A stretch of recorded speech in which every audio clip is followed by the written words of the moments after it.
Hello প্রিয় উদ্যোক্তাগণ, কেমন আছেন সবাই? আশা করি সবাই ভালো আছেন, সুস্থ আছেন।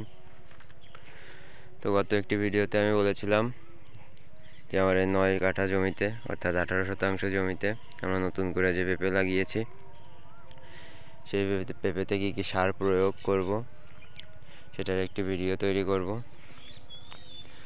তো আজ আমরা এই জমিতে সেচ দিয়েছি এবং সার প্রয়োগ করেছি। আপনারা জানেন আমাদের এই জমিটার আয়তন 18%। 18% জমিতে আমরা মোট কী সার প্রয়োগ করেছি তা এখন আমি আপনাদের মাঝে বলবো। তো প্রথম যেহেতু এই চারা গাছে প্রথম সার প্রয়োগ করেছি, ছোটো ছোটো চারা গাছে খুবই সামান্য পরিমাণে সার প্রয়োগ করতে হয়। সারের মাত্রা অধিক হয়ে গেলে গাছে গোড়া পচন ধরার সম্ভাবনা থাকে। তো আমি এই 9 কাঠা অর্থাৎ 18% জমিতে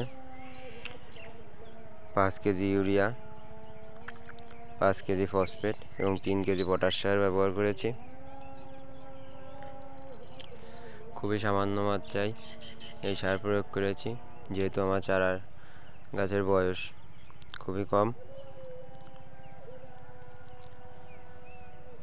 এবং সার প্রয়োগের পরে আমি সারা জমিতে ভালোভাবে সেচ দিয়েছি, যেহেতু গরমের মাত্রা এখন খুবই বেশি।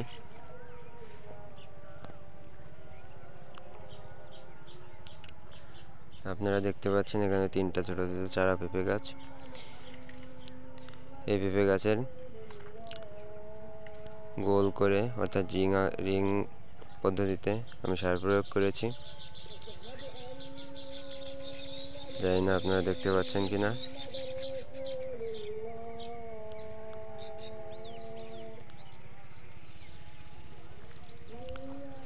সৃষ্টিকর্তার আশীর্বাদে প্রতিটা গাছই খুব ভালোভাবে বেড়ে উঠছে।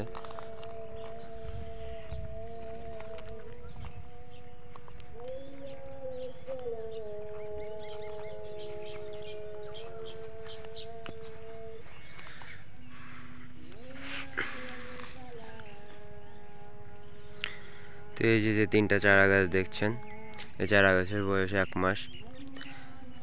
তো আমি আগে একটা ভিডিওতে বলেছিলাম যে প্রথম চালান সার প্রয়োগ করতে হয় চারা রোপণের 21 থেকে 30 দিনের ভিতরে। তো প্রথম চালান সার প্রয়োগ করেছি।